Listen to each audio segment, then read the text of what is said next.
Yes, Spurs fans, welcome back to the Irish Hotspur here, and we are about halfway through, or a little bit over halfway through our international break pause. We only have so many days left of patience because I think we really do want the football just to come back. I think last time when we did this panel show last week, we were kind of just ranting about how these international breaks just keep on coming and coming. And I remember even James said there's still another one actually yet to happen about 4 weeks from now. So I don't really get what's going on here. These World Cup qualifier, Euro qualifiers, they're just getting in the way of Tottenham Hotspur. Luckily, except for the case of Yves Bissouma, though, no international break injuries to report or anything like that. And not really any really terrible news that have come out. You'd probably say mostly good news, if not very little news that have come out. But we're going to make the best of what we have today. And we have James and Dave joining me. We have a front three tonight. James will go to the bottom there. How are you, sir? And yeah, we have a few things to chat about, though, that's happened over the international break. I'm very well, thank you, Jack. Thanks for having me on again. Hopefully, it's a weekly occurrence now. I'm locked in on the Irish Hotspur weekly. I'm buzzing to be back. But yes, very much fed up with the international breaks. I am going to watch England play Latvia after this and probably win 3-0 and bore the life out of me. But here we are talking about Tottenham, which is a bit more enjoyable, of course.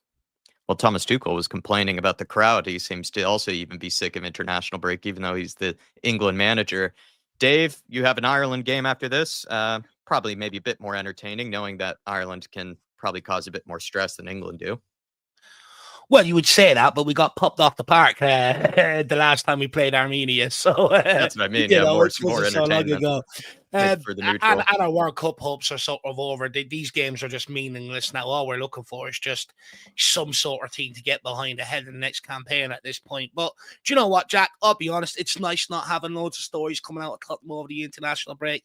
There's been small bits and pieces, which I think are interesting enough to talk about. But it's nice actually having a quiet international break from once in the club, not being in turmoil.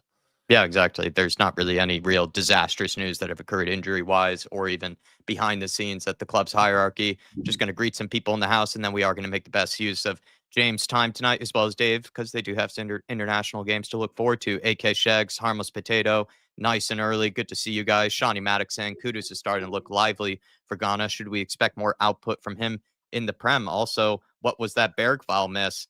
Not too sure, Shawnee. Hopefully that doesn't happen for Tottenham Hotspur, but I think Kudus has been looking lively for Spurs and probably will look lively for any team that he comes into. And I think Rain Man, who's also in the house tonight, has been very happy with that interview that he did with Sports Illustrated. That one was also really keen or really interesting to see, you know, just sort of the guy's motivation and his story of coming out of Africa and then working his way through various leagues. But I kind of like that he had to say, I think Rain Man probably heard this, that he said before deciding to leave whatever league or team he was at, he said he wanted to have at least one season where he felt like he conquered the league, I think in his words, which I kind of liked that mentality. He's not just going to leave at any sort of bit of interest. He wants to make sure that he leaves a league or leaves a team maybe feeling like he did the right things or at least had a good season with them. We have Paolo Maratti in the house as well joining us. Good to see you, Paolo. Really appreciate your support as a member. Jimmy Hotspur is in here as well. The big DB. How are you, DB? Hopefully everything's all right with you, sir, over this international break. Hollywood Hotspur, when will it end? I don't know. These international breaks. We're nearly there.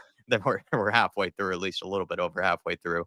Binny Guy as well. And then the lovely King Hoddle. But let's get into it here, everybody. If you can for us, smash the like button, please. It does help us out a ton, and it pushes us out to more and more people, especially over this international break. Little pause, and then if you do want to stop us at any point, feel free to throw in a question, throw in a comment, and if you do want to support the channel, you can become a member, get access to exclusive members previews and plenty of other stuff, and you can also stop us with a super chat at any time. But let's get into this part, which is definitely some good news. Dave found out that through TBR Football that Vinay Venkatesham has made Micky Van de Ven's new Tottenham Hotspur contract one of his main priorities. Spurs are keen to tie him down to a new deal, given his status as one of the best defenders in Europe. He already has a contract, though, until 2028. They reportedly want to double his wages to keep him and warn off any sort of interest that there may be in him. But James, is tying down Micky Van de Ven to a bigger contract a real sign of genuine ambition by the club? Or is it just maybe being forced by the fact that pretty much every football fan would love to have Micky Van de Ven in their team? Yeah, I mean, he's going to be much more sought after, especially in the last couple of seasons. Like staking his claim at Tottenham, he's been an unbelievable asset for us, hasn't he? He's been arguably our top 3 or 4 best players. since he's come in. I think that's probably not too much of a long shot to say. And I think obviously tying down Romero last season, the start of this season was as good as a signing as you're going to get, really. People will say our August was a 7 out of 10 or a 6 out of 10. We didn't sign a striker left wing, but we did tie down Christian Romero. If you remember 8 weeks ago, he was talking about moving to potentially Atletico Madrid. There was those rumours. So hopefully we don't get similar things with Van de Ven in the near future. And tying him down to another 2 or 3 years, Jack, as you said, would be absolutely phenomenal. And I think he's honestly, he's only 24, I believe, years old. He's yet to even be in his prime, which is scary, isn't it? So I think, tying him down to maybe 2030 or something like that would make it very hard for a team like Real Madrid, or maybe even slightly lower than that, to come in and bid. Like, they'd have to bid well over 100 million, and therefore if we did end up selling him, then we got a very big chunk to spend on a replacement. But I don't want to see Micky Van de Ven out that door anytime soon. So tie him down for even longer. Glad that you mentioned Romero, because that's the good thing is we have debatably the two best players in our team. You could argue maybe are Micky Van de Ven and Romero. So why would you want to break up that partnership or give any sort of, type of leverage to these other teams to try to sort of break up that partnership at Spurs? We've tied down Romero. Probably next order of business, Dave, would be to tie someone down like Micky Van de Ven, and then we have a center back partnership for the ages, and debatably one of the best ones in the world. No, I think it's absolutely, integral that we tie down Van de Ven. If we tie down Van de Ven, that's Van de Ven and Romero tied down for at least the next 3 to 4 years at Tottenham, before they even become affordable for most clubs around the world. So I think it's absolutely huge. I've argued, I think, there's similarities to Toby and Jan Vertonghen there. And, who knows when these two sort of hit their prime, could they be even better? So I think, and at the end of the day, it's the basis of, it's the foundation of what we need, that stability across the back line in order to be able to go and compete. And, it took us a long time to get here to Van de Ven and Romero. We had long, painful years with Sanchez and Dyer, guys who, were kicking the balls out into the stand, slipping and sliding everywhere. I was having nightmares. I thought, when is it going to end? What have I done in a previous life? However, Romero walked in the door, restored my faith in centre-backs. And then Van de Ven coming in, I don't know if anyone remembers, but when we signed Van de Ven, I said we have £100 million player on our hands in the future. All these sort of attributes that he brings, his pace allows us to sort of cheat to a regard. We can play practically on the halfway line and use his recovery pace to get out of trouble a lot of the times. I think his reading of the game is absolutely exceptional. You look back to that Europa League final. We wouldn't have won that without him, sort of gambling that Vicario had a mistake in him, getting back onto the line, reading it and delivering that clearance, But also I'd make the argument he's also improved. I think he's earned this, Jack. This season, one thing I don't think that's been spoken enough about, and I probably haven't mentioned it enough, is how aggressive he's actually been this year, compared to other years. In other years, you'd argue, he's maybe a bit more timid. This year he seems to be getting stuck in a lot more. He really is learning from someone like Romero, but you could also make the case that Romero is also learning from someone like Van de Ven. So I think that's an ideal partnership. So if you're basing it on, his performances on the pitch, I think he fully deserves it. Also, I think, he's on 50,000 a week. So I think it's important that Spurs, because if you go into next summer, right, you got Real Madrid, they need to replace Rudiger and Alaba. They're both 30 odd. Chelsea are having problems at centre backs. Bayern Munich will probably be in the centre back market again next summer. So, you got some of the big clubs sort of rejuvenating, revamping their defence. So there will be a lot of interest in someone like Micky Van de Ven, because he's probably one of the best centre-backs in world football with all the attributes combined. So I think it's absolutely smart that Tottenham are trying to get ahead of this situation and tying him down to a new long-term contract. If you play the player what he deserves, then he isn't as tempted by maybe some of the big clubs who can come in and offer these lucrative deals, because there's no reason why he can't get it at Tottenham Hotspur. I'd also like to think, Jack, offering Micky Van de Ven a new contract without him actually having to go to the club and ask for a pay rise or using interest as leverage to get a pay rise, the fact that we're sort of offering it to without him demanding it, I would hope builds goodwill when clubs do eventually come calling for him, that he's like, do you know what? Tottenham have given me everything. They've been good by me.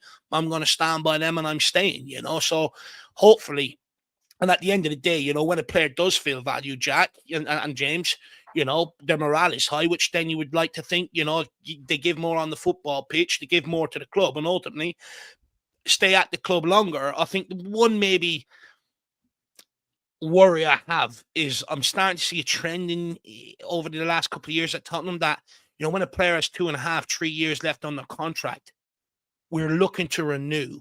And that's just to keep the big clubs away. This is the culture that the Lewis family and Vinay have to change.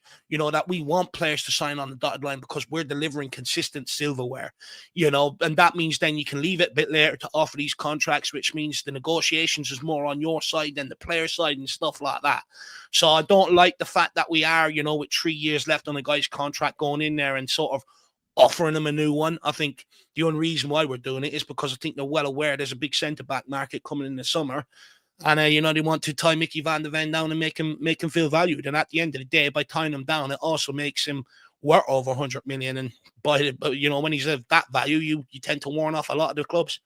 I have no real issue with them renewing it maybe sooner rather than later, because I think we know that he's a very motivated player and he's clearly has the ceiling of, if not already, is going to be a world-class center back at some point if he isn't already. But to your point, you could say Spurs kind of would take the easy way out with certain players, constantly renewing Ben Davis contracts, constantly renewing Derek Dyer contracts, the likes of others, even Timo Werner, bringing him back on loan was just sort of a cop out to not have to actually fill the void that they needed to on that left wing. So maybe that was a thing of old where Spurs would kind of just renew contracts for players that weren't necessarily first team guys, would be kind of maybe last on your priority list to think about renewing contracts for. And then they would sort of leave it open for players like Romero. They would leave it open for some of the more important guys. And maybe, hopefully, I'm only just speculating, being a bit of a happy clapper here, but hopefully they're kind of changing the MO where they're looking to renew the contracts for the players that we know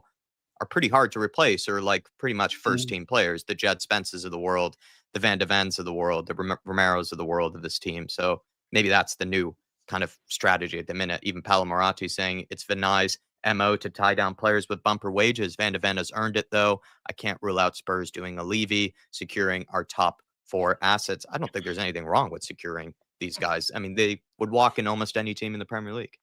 I think one of the big things that when I look at Vinay's time at Arsenal, they didn't sell anyone they didn't want to sell. They weren't picked off by bigger clubs because, they, at the end of the day, they went and paid the transfer fees to get the players. They paid them, adequate wages and stuff. And almost, the way you treat your players, which we're going to get onto with Romero on the private jet and stuff like that. But, looking at this guy, that's one thing I look at his time at Arsenal that hasn't actually been highlighted enough. The fact that they didn't have to sell off the better players where they were in years gone by and stuff.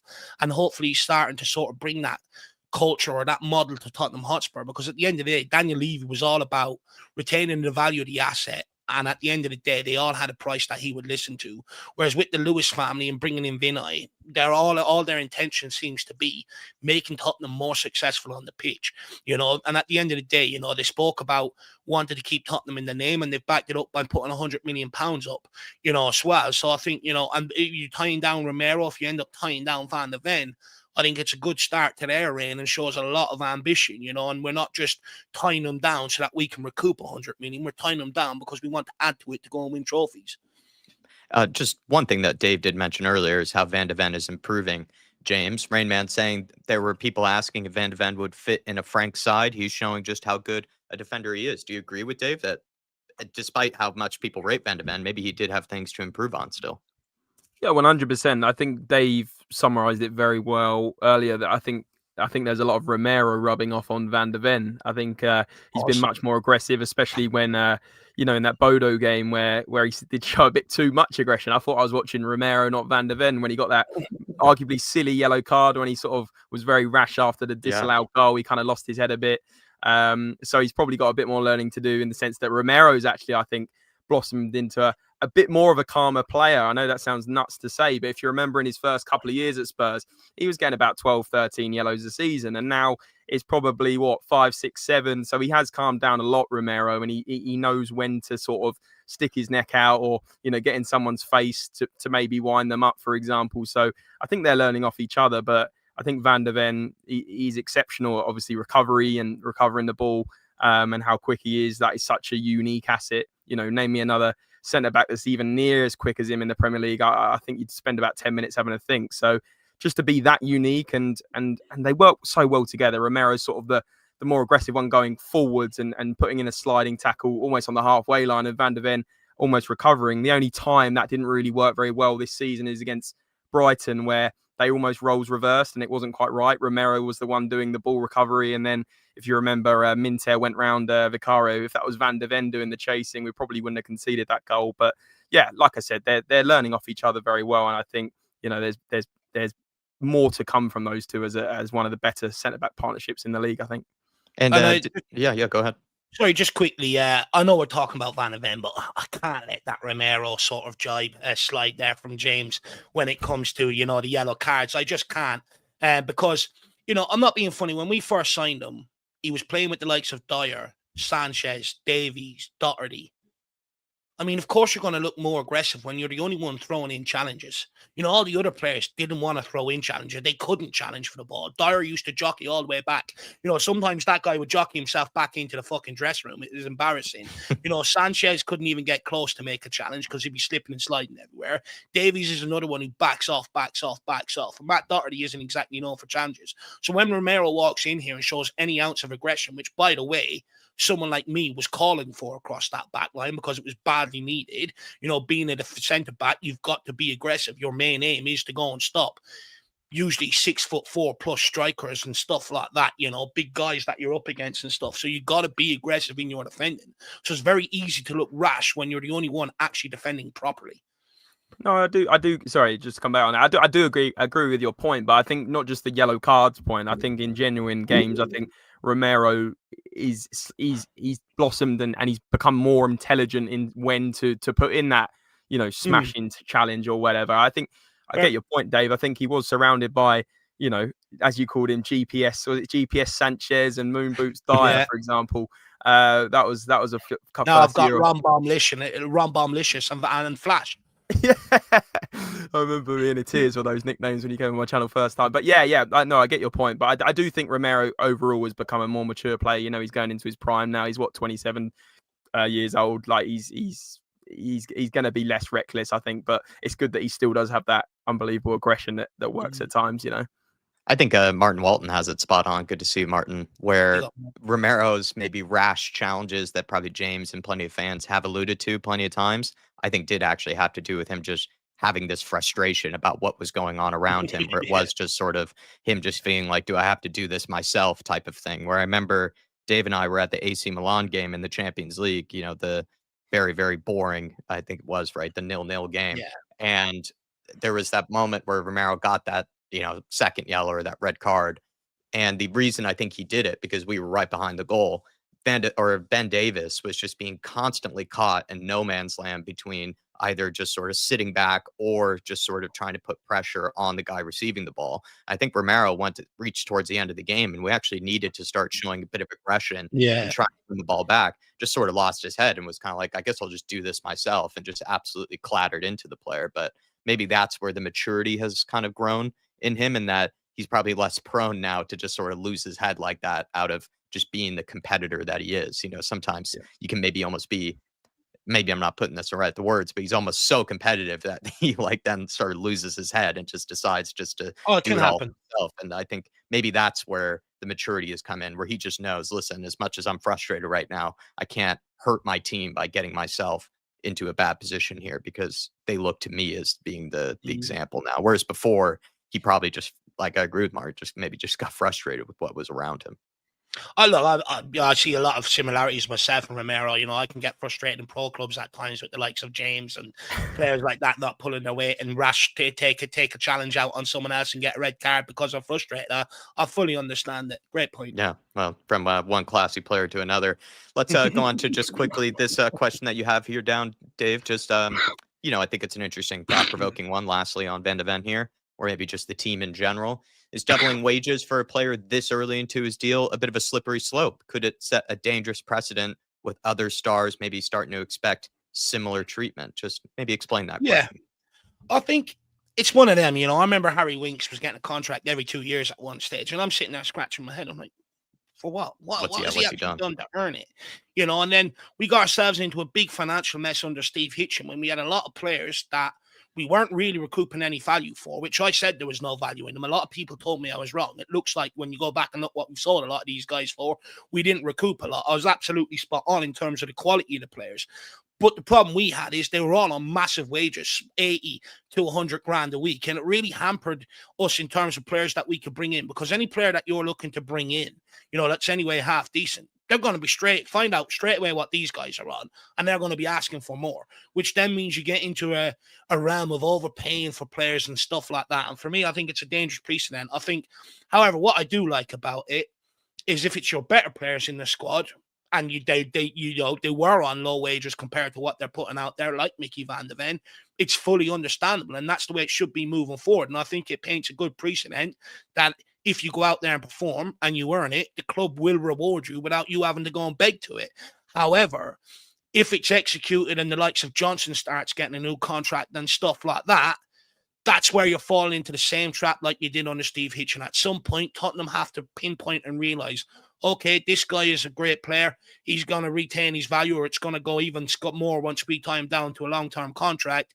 If there's other players in the squad that ain't pulling their weight, then you shouldn't be offering them the contract. The onus should be on them to perform for a new contract rather than you just giving it to them for no reason.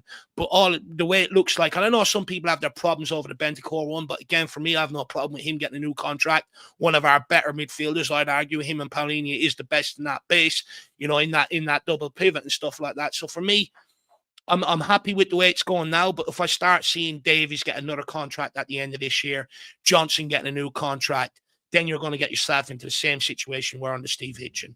Yeah, I definitely agree there. Let's mention Romero, though. There was actually maybe decent, interesting news there over the international break. Tottenham have paid for Christian Romero to return from international duty with Argentina on a private charter flight, a sharp contrast to last year when the club refused, leading out to a public fallout with the player, with Romero saying he was tired because Spurs did not charter these private jets for him. So this again, maybe, James, a sign that under Vinai that Spurs are finally starting to prioritize player welfare over penny pinching, in these various areas. And with this level of care, maybe have actually happened under Daniel Levy. Is this already a sign of the change, if you will, from the Levy era to maybe a Vinai era? Yeah, I personally didn't see this one till you mentioned it in the chat earlier. So I was like, I had a little look at a bit about it. But I guess it goes back to what you guys were just saying about sort of setting a precedent when like renewing contracts, for example, and the lower players will be sitting there and thinking, why are they getting a new contract? Similar for this, like, just to spin it back, like, what if I don't know, Brennan Johnson's had an away game somewhere far east in Europe and he wants a private jet back to get back early, like, do you get into a bit of a sticky situation, or some of the other maybe players that are further afield for the international breaks? But in terms of, is it a change for from Daniel Levy to Vinai? I guess you could say that, but also I think maybe it's probably part of his new contract, right? Maybe it's as simple as that.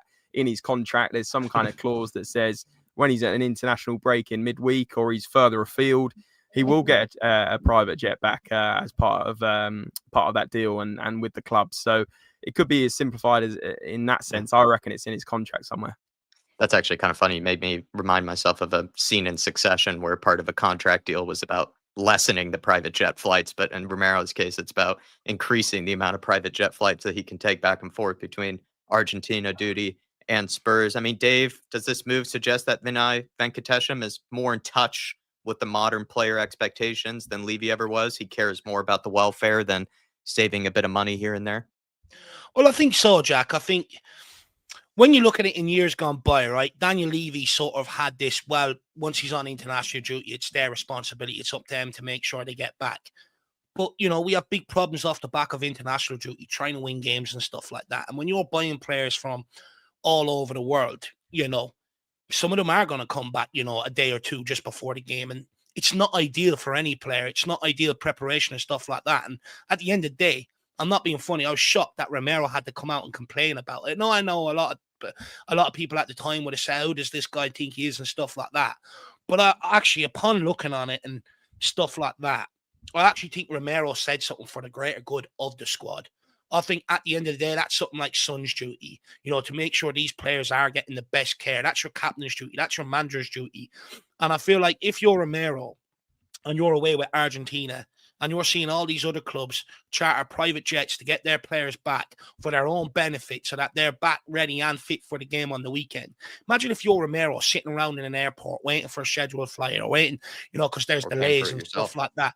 Imagine how much you're feeling. You're feeling unloved, unwanted. You start then sort of get unmotivated and stuff like that. You question, what am I doing here? And look at the care a lot of these other athletes are getting compared to me and stuff like that. So I think it's a good switch from Vinay. I think when you listen to a lot of the Man United players from the Sir Alex Ferguson era, Man United put private jets on them from all over the world to bring them back so that they were ready for the game on the weekend. Getting them back, making sure they're not tired and stuff like that, I think is absolutely huge. I think, at the end of the day, I think it makes a player feel like you care about them, Jack. That you have the best standards possible to make sure they're in the best shape to play on the football pitch. And I think, off the back of it, you should get much more commitment on the football pitch. You should see better performances on the football pitch. I think respect off the pitch sort of leads to performances on it. And I think if the club are showing that they care about these guys and they're willing to do anything to make sure they're in the best shape possible to win games on the weekend, then I think, you'll start seeing a lot more players at Tottenham start pulling their weight and stuff like that, because at the end of the day, they'll have no excuse not to. Also, just from a club's point of view, like simple things like not chartering a private jet home and allowing Romero to come out and use being tired as an excuse for not getting results and stuff. Right. Yeah. You're just putting yourself under the spotlight as a football club. Fair. In order to get people to start looking at the players, you got to give them the best in welfare. You got to give them these private jets to get home and stuff like that. So when you do drop points on the weekend, you can point to them. And they have to take ownership, but you're not giving them the out by going, well, I was tired. I got back Friday morning. You wanted me to play Saturday, afternoon. I mean, it's nearly impossible. So I just think, in general, I think we're finally getting up to standards of modern day sort of great clubs. I bet you Real Madrid, Man City, PSG. I bet you all their players are flying back on private jets. And you look at it. They win trophies, they produce performances on the pitch. And because players feel like they're being looked after and they're getting the very best in care, the first class in standards, they're going to have a lot of respect for what you're trying to do as a club, and they're going to pull their weight a lot more. So I just think it comes hand in hand, and I think that is a touch that maybe Vinay has brought. That it's like, because look, to the average Joe like me and you, I think, when you look at YouTubers and all, they're saying like private jets cost like 30-40 grand a time. To us, that's a lot of money, but in terms of the finances in football, it's a minuscule amount. It's a minuscule amount. There's no reason why they shouldn't be doing that, because at the end of the day, your whole aim is 3 points on the football pitch on the weekend. And I think just by doing things like this, you're actually showing that your aim is to be successful. You do want to win games of football.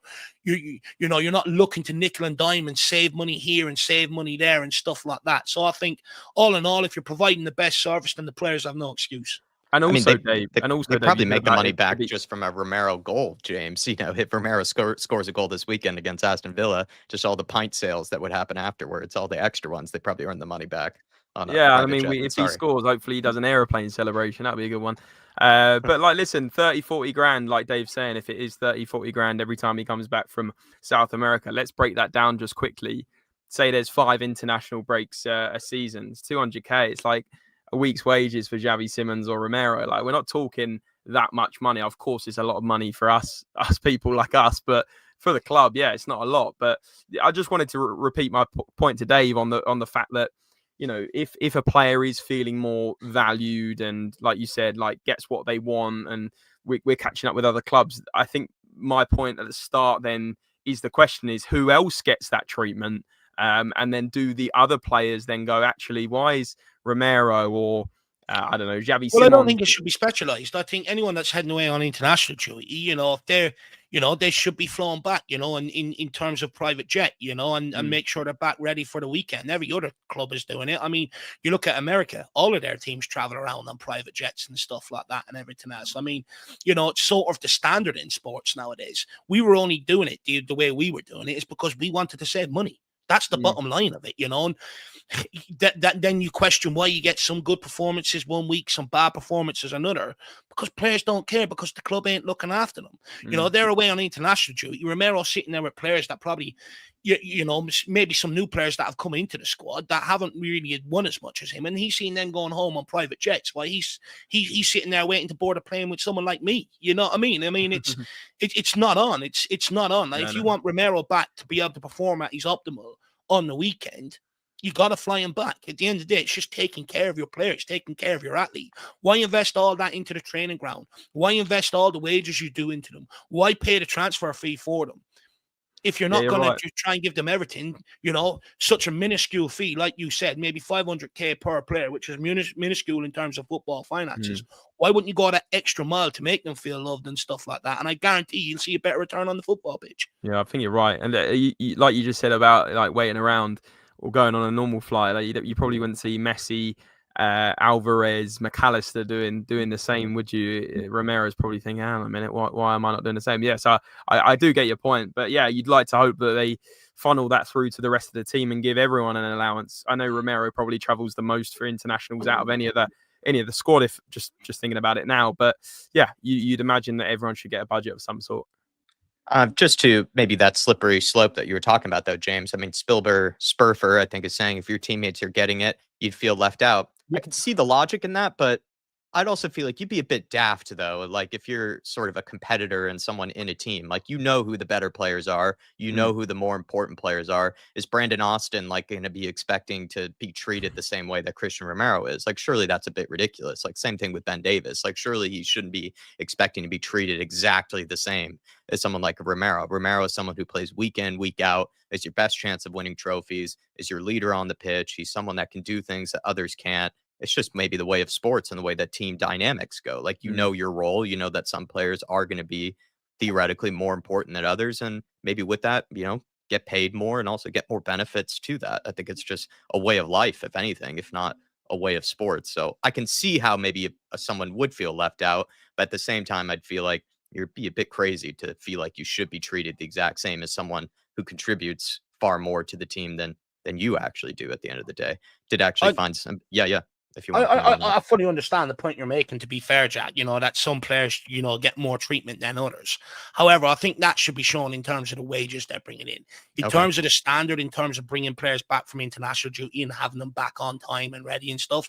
I think should just be a standard across the board. I think that, the rest can be reflected in your wages, your bonuses, and they usually are, to be fair. But I think as a standard, it should be getting these players back on time, ready to perform on the weekend. Because you also got to remember, and, this is something that I hear more and more in ex-players speaking and stuff.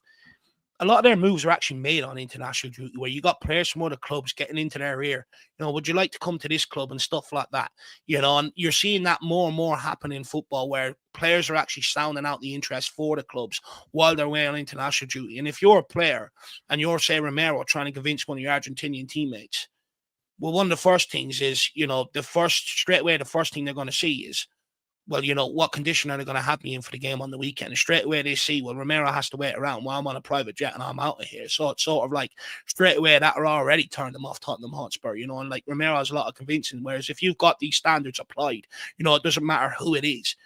When these players go and speak to other players and sound out their interest, they're going to come because you're giving them the best in standard. That's it at the end of the day. Maybe I'm still in the Levy mindset of saving money for them on certain private jets, but maybe not for every player. Yeah, James. Yeah, no, just very quickly, I was just going to just sort of, I guess, wrap up or whatever. Do you think like Kudus, Sarr, who've been in Africa for the international break, I believe, like, do you think they would have got similar treatment? I guess just a should. Everyone should. At the end of the day, Kudus is just as important as Romero. Romero's club captain and stuff, but we rely on Kudus going forward. Pop him out of Sarr. I know some people have their problems with him, and he's received a lot of criticism. But at the end of the day, with the squad we have, he's an important cog in this squad to keep it going all season long. And at the end of the day, you're going to have to rely on him. So there should be private jets out of there for them to get them home. 100%. Be pretty funny to do like you hear stories in years gone by of players having to share, planes home with other clubs. I mean, that's embarrassing if you're a Tottenham Hotspur player. Be a pretty funny video to do a tier maker of who deserves the private jet, who deserves the bus ride, who deserves the economy, next flight international home. Content, Jack. It's like a version of team ranking of certain players in terms of their status. Who are your favorites and who are your nots? Just two funny comments here from Shawnee Maddox saying, I'm surprised they didn't make the plane stop and pick up some other players along the route. Exactly. That's like save a bit of money. Shawnee Maddox saying as well, maybe they can have him ride back with the other Argentina players in London to save some money. Yeah, maybe they're splitting the bill with Aston Villa or something like that. Maybe we don't know the whole story there. There might be some extra seats out there. And then I think Martin Walton saying maybe they can leave Richarlison behind, though, in Brazil. Let's get on to this question, which is a bit of a change of gears here. Spurs, they have a lot of forwards at the minute, but I feel like, there's one place where there's a bit of competition at the moment. Mohamed Kudus has absolutely nailed down that right-hand side, James. And Johnson, I think, has lost his starting position to Mohamed Kudus, which means his only chance, really, of starting games consistently would be then on that left-hand side. His main competition, though, there is Wilson Odobert at the minute. Which player do you see Thomas Frank eventually starting to prefer this season? Because Wilson Odobert has started the last 2 games, but to any of the Johnson fanboys, do you feel like maybe he might actually have his pecking order under threat at the minute? 100%. He's definitely not a first team player anymore, Johnson, which is, to be honest, the right thing. As much is it as a surprise, or do you think maybe some people could have predicted that, or in your case? Even when he scored the Europa League winning goal, we had fans sort of complaining about him, and at times I was doing the same because he is a limited player, and we don't need to go through it all. I'm sure everyone's heard it many times on podcasts, but he's limited at beating his man. He's very much a back post sort of tap-in player, good finisher when one-on-one, but other than that, he doesn't really offer too much in games. So I'm not exactly surprised. I think Odobert played pretty okay against Leeds, nothing incredible, but he's done well in the international break again. So has Tell. So I think if you go on form, I think Odobert should be starting on that left side. I think Tell is better in the number 9 personally. I don't know how controversial that is.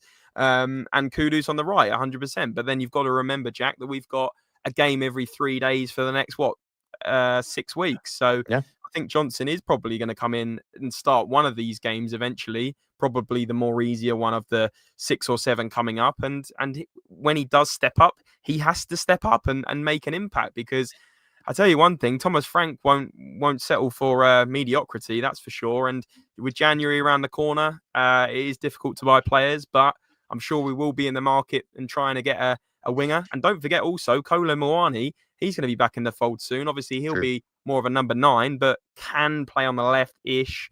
But that then causes more complications up front. As you said, we've got so many attacking options. Some of them are great, some of them aren't great. And I think it's pretty clear who is and who isn't at the moment. No, fair answer. It's something that's been on my mind for a while now, and I've probably just been waiting for more and more evidence until I actually brought up this question. But I have felt like, Johnson's, kind of status in the squad has started to wane and start to drop, because Kudus is easily the most important player at the minute in that forward line. So Johnson is going to get very few minutes at all, it feels like, on that right-hand side, unless we're just resting Kudus. And then that's the only reason he's getting minutes out there. And I'd been saying from the get-go that there's been a bit of a competition, it feels like, on the left-hand side at the moment between Tell, Odobert, and Johnson. All of them have been pretty exceptionally underwhelming, you would say. But for whatever reason, Thomas Frank, from a few press conferences here and there, has kind of name-dropped Odobert, it feels like, more than he's actually name-dropped Johnson. Like when he was even asked about the forward line, when he was asked about, why is it that the majority of, your attacks go down the right-hand side, not the left-hand side, he name-dropped Odobert, name-dropped Tell. I think maybe one other player actually left out Johnson when mentioning that. And you were thinking like, well, Johnson's clearly someone that can play on the left, theoretically can play on the left, and is someone that's the only position that he could realistically get a lot of game time for. So I don't know, David, something that because we talk a lot behind the scenes, but this is something that has been on my mind for a while. And I feel like Odobert starting the last 2 games as well against Bodo Glimt and also against the likes of Leeds United, I would say that Johnson technically is in trouble right now for getting game time this season. If you're Thomas Frank, you can't persist with the problem in the forward line, can you? Last year, and I made this point under Ange Postecoglou, and I said Johnson would struggle with any other manager because the forward line was set up to allow Johnson to come in at the back post and tap home. You were setting up your forward line to accommodate your weakest player. That is not a way moving forward for a team that wants to compete in the Champions League, that wants to compete at the top of the Premier League, that has aspirations of picking up some domestic cups. So at the end of the day, I'm glad that Thomas Frank has shown some balls and dropped the guy. It was one of my biggest problems under Ange Postecoglou. It's like, we've got a problem going forward. Why do you keep playing the guy? He does half of what a winger's supposed to do. You look at Wilson Odobert, don't get me wrong, there's a lot of frustrations when it comes to the end product. But that will come with maturity. You either learn that as you go along or you don't. We'll find that out soon with Wilson Odobert. But I'm more than happy to give Wilson Odobert a bit of time because the kid is 20 years old. People forget this with Brennan Johnson. They talk about him like he's 21. He's fucking 24 years of age. People forget this when it comes to Brennan Johnson. He's 24 years of age. And he's not good enough for this level. You know, he can't beat a man. Every time he gets the ball, he wants to pass backwards. I'm sorry, this may be old school, but I thought the whole point is why wingers and strikers and all get paid a little bit more than everybody else is because you give the ball to them to go forward, to take players on, create chances. The hardest part. Brennan Johnson has had 2-3 years at Tottenham now and has proven he cannot do that on a consistent basis. Then the old conversation comes around when a player isn't good enough for the position he was brought into play. Let's move him up front. Let's put him in a complete different position altogether. He's a striker. Based on what fucking evidence is this guy a striker? No manager at this level has had the balls to put him as a striker because, again, if he can't hold up the ball out wide when he's got one fullback on him, how do you expect him to hold up the ball through the middle when he's got 2, 3, 6 plus centre-backs around him? Which means he doesn't even have the skill set to transition to as a striker. You can't put crosses into the box for him because he doesn't want to go and compete in the air. We've seen that when Vicarious tried to use him as outballs. I go back to Newcastle last season. Vicario tried to pin balls to him as an outball, and every time he was standing in behind the fullback, didn't want to know. But to be honest with you, do you want to know what I think Brennan Johnson's biggest problem is and why he's not evolving as a player? And people may say, Dave, you're crazy, but my craziness before has turned out to be correct. Has everyone watched Maddison's latest vlog about his injury? Yeah, I've seen half of it, but Right. Yeah, you only need to see half to get my point here, Jacko, which is good. Brennan Johnson is hanging around with the likes of Gray.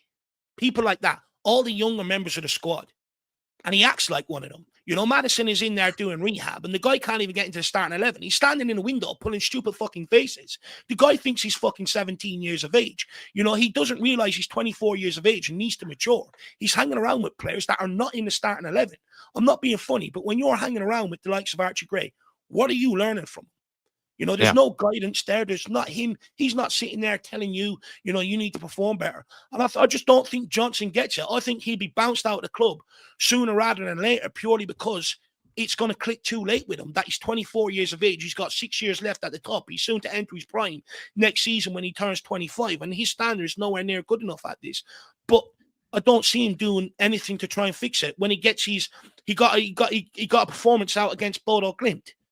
He went to take on his man 3 times. I think he received the ball 7 times, and the rest went backwards. It's absolutely madness. You know, this cannot continue. And I get Brennan Johnson has had a lot of defenders in the years gone by. But I told people, what he's doing is nowhere near good enough moving forward. Once we start bringing in better players, once we bring in a different manager, you're going to need different things from the guy. And he just doesn't have enough attributes across the board to be able to survive at this level. But genuinely, his biggest problem is he's hanging around with kids in around Tottenham, and he's 24 years of age. He's hanging around with the wrong people. He should be in there with Bentancur, Kudus, Romero, Paulinia, looking for guidance, looking, you know, where he can go and improve and stuff. Instead, he's standing there behind Maddison when he's in doing recovery, pulling faces. No wonder why he's out the team when he's hanging around with players that are not in the team. I think there's something to be said about how he has this sort of, someone mentioned this in the chat. I'm like looking for this comment. I can't find it. I thought it was a decent one about how Kudus, right, is someone that you see in that Sports Illustrated piece. He's always talking about trying to improve his game, trying to get to the next level, to the next level, to the next level. Even Rain Man has suggested that if Spurs aren't progressing in the right direction, Kudus will probably move his way out of here to an even higher level than Tottenham Hotspur. Johnson, on the other hand, sort of seems kind of content with like where he is. He kind of seems like a guy that isn't really that frustrated by maybe losing out on his starting position. Hasn't necessarily shown a whole lot, you know, to be that desperate to try to get his spot back in whatever way. And I think that's maybe what's showing here is that he's a guy that might be pretty happy with where he is, you know, in his career and what he's done so far. Whereas other players at this level, they have that little extra bit of determination in them to be wanting to play game in, game out, and would, you know, do everything to sort of get their starting spot back. And I don't know if Johnson is showing that because, to be honest, as much as I like Wilson Odobert, it's not like he's shown like a ton, really. Like, it feels like it's a pretty, But I don't know, it's up for contest. It's up for contest. Like, it doesn't seem like you would have to work that hard to try to get this left wing spot. And Johnson has shown less than nothing, really, to get that left wing spot. And Odobert is starting to win out over him. Someone who's 3-4 years younger than him, I think, Wilson Odebear. So that's just my take on it, James. I think he's Just maybe a guy that's just happy-go-lucky, happy to be where he is, and that could be his downfall potentially. Yeah, just you know where he's going to end up, don't you, Johnson? He's gonna end up back at Nottingham Forest with Ange. If Ange actually survives the next few months, he'll end up back there, won't he? That's my prediction. But to be honest, I don't have much to add on this. I think you're right, Dave. I think he is a little bit immature. I'd focus more on his footballing ability, though. The fact he can't beat his man 1-on-1, like you said at the start, is crazy. I don't But even that know comes the with stat. maturity, though, James. That's the thing. Mm. You know, when someone starts to mature, they realize these things. They're not sitting there waiting for people to tell them. They spot a problem, they go about fixing it. You know, with Brennan Johnson, you know, you see the way he's hanging around with Archie Gray and stuff. He's hanging around there like he's a child. The guy's 24 years of age, you know, and it just looks at me that he's too immature and it's not clicking with him. And I think that's that's what's holding him back. You know, in my opinion, that's what's holding them back. And I know Sonny J says here, have some respect. What the F do you know who hangs around with who? I mean, look, I can get a pretty good sort of, you know, grasp from all the stuff that Tottenham put out, who hangs around with who. And the fact that Archie Gray and Johnson called Madison daddy, which was also very embarrassing, tells me that they hang around with the guy an awful lot. So, I mean, you know, that tells me more than enough. And they also spoke about how much they hang around with each other on a day-to-day basis and stuff like that. So it's not something I'm plucking out of thin air. It's something that I've watched, I've listened to, and it's come from the horse's mouth, the players themselves. So, and also when it comes to respect, I respect winners. Like I did Harry Kane, Son. I respect Romero, Van de Ven, Kudus, Paulinia, Bentancur, Sarr, players like that. But what I'm not going to do is simp for players that I don't think is good enough. And I've been saying it for years. And then given a couple of years, I've been proven right. What I'm not about to do is simp. At the end of the day, I think one thing people need to understand, things only improve when people find problems. That's how you highlight it, and that's how you become better. You look at most big businesses, they always bring people in. Spurs have done it themselves. They brought in Paratici, do a whole sort of investigation, find out where our problems are. Let's go and fix it to become better. So at the end of the day, Johnson ain't going to improve if I do what people tell me to do. Dave, go and sit in the stands and scream Brennan Johnson, I love you, all this and everything else. It's not going to make him a better player. What's going to make him a better player is the hard truths. You need to improve. You need to learn to take on your man. You need to learn to cross a ball. You need to learn to hold up a ball. These are things that are going to make the guy improve. Ignoring his flaws and just sitting there and happy clapping like a fucking seal all day long is not going to make the guy improve. I'm sorry about it. But don't tell me to get respect for players when I have respect for the better players. Anyone that comes in and says that to me misses out the respect I have for our best players. And in fact, I'd urge you to go back and listen to the conversation we had on Romero and Van de Ven and then tell me to get respect, because I guarantee you're probably one of them a couple of seasons ago said, let's sell Romero because he doesn't love fucking Tottenham the way I do. Absolutely ridiculous. He's one of our best players. So don't tell me to get respect. I also probably am really exceptionally petty when I say this, but I sometimes still think that Onana scored that cup winner for us more than actually Johnson did. Just Johnson or Onana being such a bonehead behind goals and the way that he just lets almost anything go in that actually gets near him. But just quickly, James, do you think, the left wing battle is going to be for the remainder of the season between Odebear, Tell, and Johnson? And if you had a prediction of who's going to take it, or someone else going to come into the picture to take that spot? I mean, he's Thomas Frank's clearly not set on his left winger. That's for sure. I mean, he's tried Xavi Simons, he's tried Tell, he's tried Odebear, he's tried Johnson. I think he may have tried Richarlison or could try Richarlison. And then, of course, Kolo Muani coming back in the fold. I think he's more of a number 9, but I've heard he can play on the left as well. Let's see about that. I think he's more of a forward number 9. But your question around, who's going to be the main guy for maybe the rest of the season on the left? I'd like to hope it's Odebear, and I hope he can kick on, because I didn't think he had a bad game in his last couple of games. I don't think he was incredible, but I think out of the players that have played, I'd say Odebear has been slightly better. But listen, I'm not going to sit here and pretend Odebear's great, because I don't think he has been great. But I think the confidence he'll get from another good spell with the under-21s. I believe he scored in both games. Tell scored in both games, I think. Correct me if I'm wrong. I know it's only under 21 level, but those kind of games give you confidence, and hopefully Odebear can be that one. But I still think, Jack, that we need a left winger in the in the January transfer window. And I know we spoke about it last week. I remember Dave saying it's very hard to sign top quality players in January, and I do agree with that. But I still think it should be the priority in January to sign a left winger and maybe, depending on Solanke's status, another number 9. But obviously, easier said than done, isn't it? Well, let's finish off on that maybe final point here, maybe just the last question. If we are to be signing another left winger in the January window, surely that means someone probably needs to be moved on, because there's, like I mentioned, a few players that are competing for that spot, but no one's really claiming it, let's say, as of yet. So you have Odegaard, Tell, the likes of Johnson. You also mentioned Richie, Kolomowani, Dominic Solanke. We have eventually Madison, Kulusevski, Xavi Simons. We have all these forward players, but maybe someone's going to have to be moved on in the January window. So it's a real battle, I guess, at the minute for who maybe keeps a spot. Sorry, Jack. Yeah, I think the player that will be moved on in January is maybe not even a forward. I think maybe we'll see one forward moved on, like one of the ones you just listed there. But I think Basuma will be the player that we sell and try and get sort of 25 or so million, hopefully, in January, because obviously the deal in the summer fell through, and it's very obvious that he hasn't got a future at Tottenham. Despite, I would have loved it if he's sort of off the field antics weren't a problem, and he could cement himself a bit like he did at Brighton, where he was much more locked in. But I think Basuma will be off in January. That will free up a little bit of wages and a bit more funds for January. And of course, we've had this 100 million war chest, which we know isn't going to go just on transfers, but it certainly will contribute. So I'd love to see a left winger in January. I know Semenyo's been talked about. I think that's going to be very, very difficult in January. But I think a player like Lookman, as we said last week, is one that I'd love to get in. And then suddenly you don't have as much of an issue on the left. I mean, Dave, like, is there the case to be made that Odegaard, maybe even Matisse Tell, are almost playing for their future here? Like, they could easily be loaned out or moved on this January window. Probably more likely loaned out. But if we are to sign an extra forward in the January window, I mean, we can't have that many players on the books. It's just not realistic. Well, no, Jack, but I sort of warned that this was coming with these guys. Everyone sits there and says, give them time, give them time, give them time. At this level, there's only so much time you're afforded. If you're not producing, you find yourself falling further down the pecking order. And I don't want to hear this nonsense. We've got to give them 10 games in a row to get them up and running in the start. Bollocks. A lot of them played large parts of last season. They proved they didn't have the answers for what we needed going forward.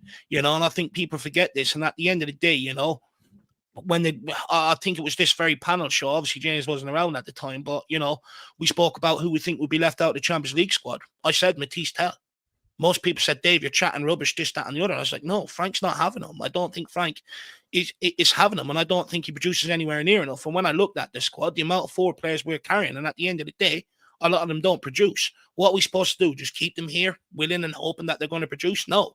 At the end of the day, if we want to move like a big club, you get the next guy in the door. But the important thing is, you bring in a guy of a Kudus level, that's ready to come in and make an impact. There is no point of moving them on to make way for some other, player out of some other league that has done okay and we're looking for him to be the answer. You only move these guys on if you're bringing in a player that is of a much better standard. For instance, back to your point, Kudus has come in and completely obliterated Brennan Johnson. Anytime Brennan Johnson plays, all people see now is his faults rather than actually praise him for the one action that he does every single game.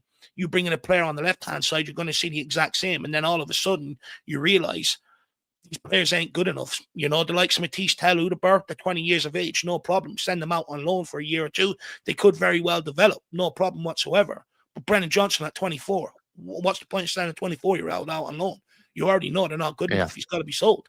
So, look, I agree with James. You've got to buy a left winger, but it's not just any old left winger would do. I'm nowhere near that stage. It's got to be of a certain quality. Yeah, I mean, people are saying they hope Ange is still on the job by January so that maybe he can take him back over at Nottingham Forest.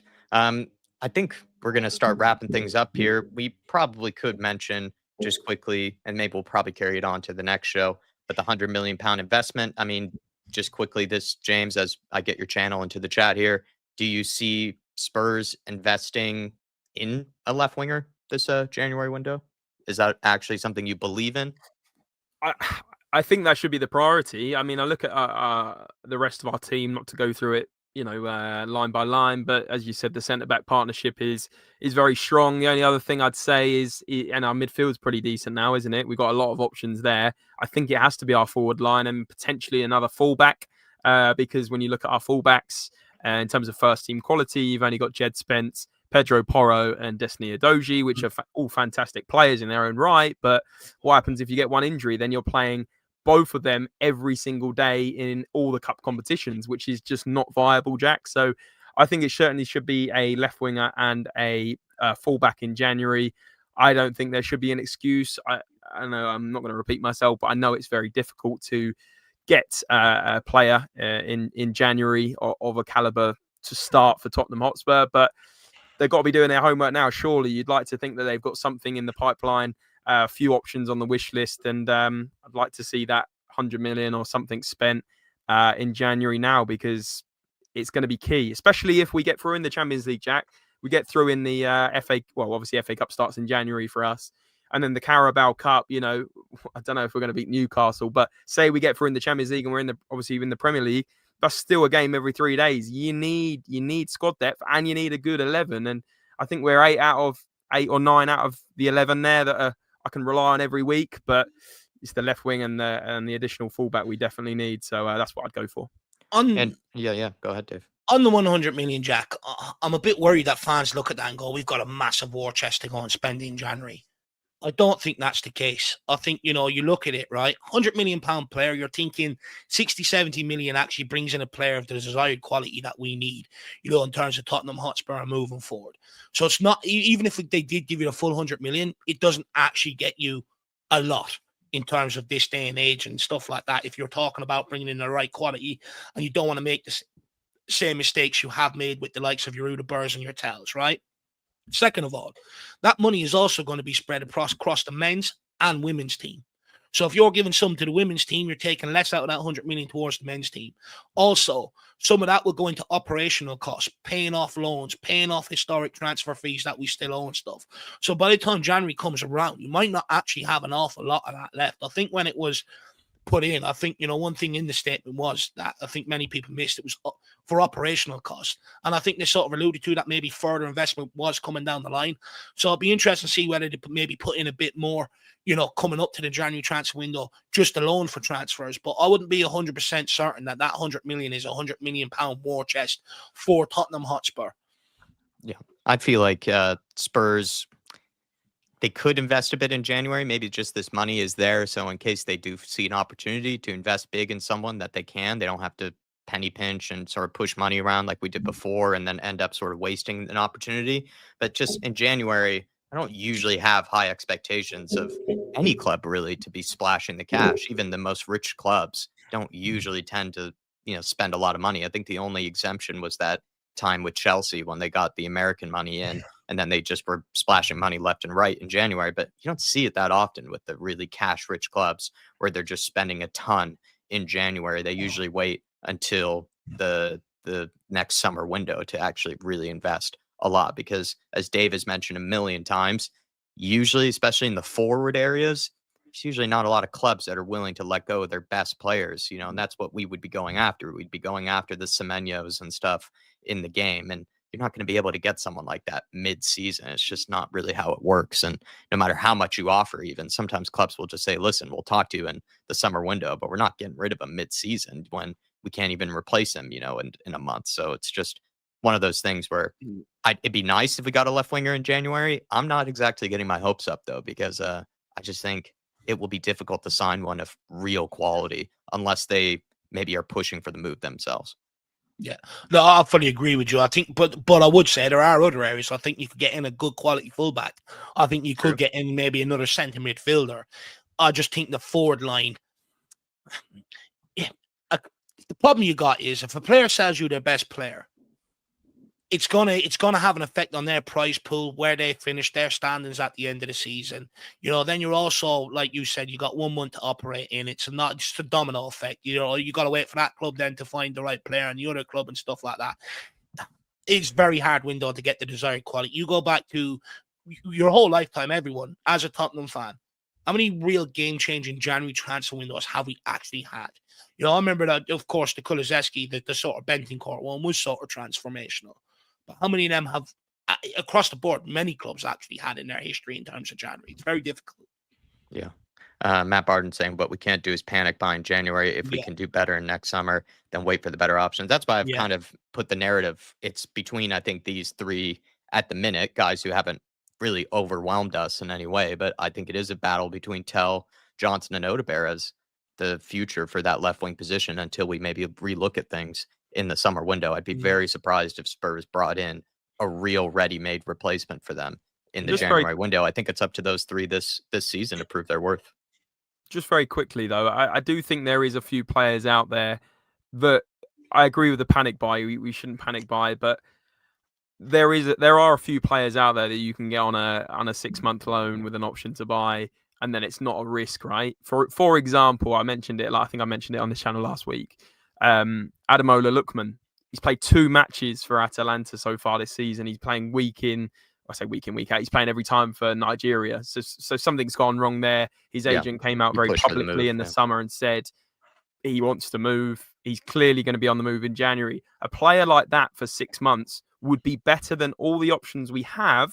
You get him on a loan with an option to buy, for example, and then it's no risk. So that's just one example. I'm sure The problem we you could dig have with someone like Lookman, though, James, is if they're at AFCON, they're not going to be ready until mid-February, maybe start in March. Your Mm. season's over. So what are you actually investing in?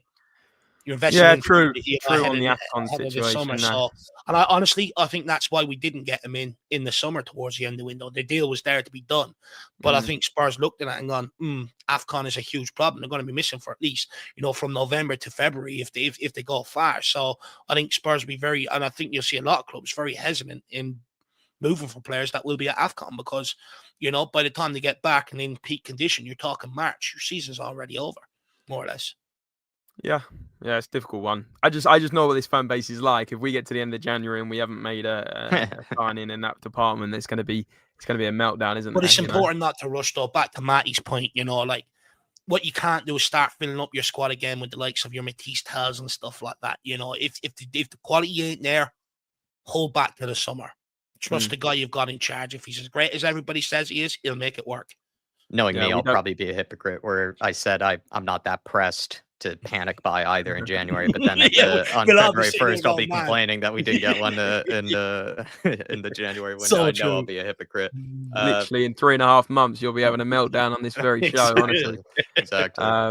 But no, like we guess you don't want to end up like a Brian Hill situation as well, where you got the same player for 4 years going, oh, maybe it's his year, and it clearly Yeah. isn't. It was one of the worst buys in Tottenham's recent history. You know, getting rid of Lamella, who you know had passed it by that point, but getting him a worse player and losing 30 million in the process was quite something special as a Daniel Levy masterclass. That one. Yeah, seriously. I think we've managed to get to the hour, and we're going to try to save some questions as well for Thursday before we get back into the craziness of Spurs this weekend. James, thanks for getting to the hour with us, sir. Thanks for another great contribution. And tell us about Spurs related and any final things you have to say. Yeah, no problem, guys. Yeah, always a pleasure to be on. Happy to come on whenever you guys need an extra voice. But yeah, you can find me over obviously at Spurs Related. I'm sure some of you already subscribe, but yeah, for some reason at the moment it's been a bit slow there. But yeah, we're posting pretty much every single day, so please get over there. I think we need 1 subscriber for 4.4k. I'm looking at it now. So if anyone could subscribe and come and join us, and we of course have Dave and Jack's on fairly regularly as well. So please do get over there. That would be most appreciated. But yeah, guys, appreciate you having me on again. And best of luck to England tonight as well as Ireland, Dave. Hopefully Ireland can give you something to cling on to until Spurs come back. Hopefully. We'll wait and see. I'm probably, you know, I'm actually having a good day today, but they're probably going to end up making me miserable by 10 o'clock this evening, but we'll wait and see. Alrighty. If you want to become more miserable though, Dave, we'll just have our rematch as well after that as well, mate. Nice one. I sort of like having, you know, teasing you with that a little bit, you know, sort of just because I know it annoys you. Every day you wake up, you think about the rematch. So I might drag it out for a little bit longer yet. There you go. Leave him in waiting and then catch him when he least expects it. Everyone, really appreciate you guys. If you can, smash the like button, please, on the way out. Also, do catch us Thursday for another panel show, and then we'll get back to regular business once Spurs start playing again. So appreciate you all, and hopefully you have the best of the rest of your international breaks. I know it's difficult for plenty of us because it feels like football really has only just gotten started, and then we just keep getting sort of whatever term, we just kept being left and waiting, for it to really get going. And these international breaks certainly don't help. But we'll see you all next time, everybody. Come on, you Spurs, and the Slim Frank we trust. See you, everybody.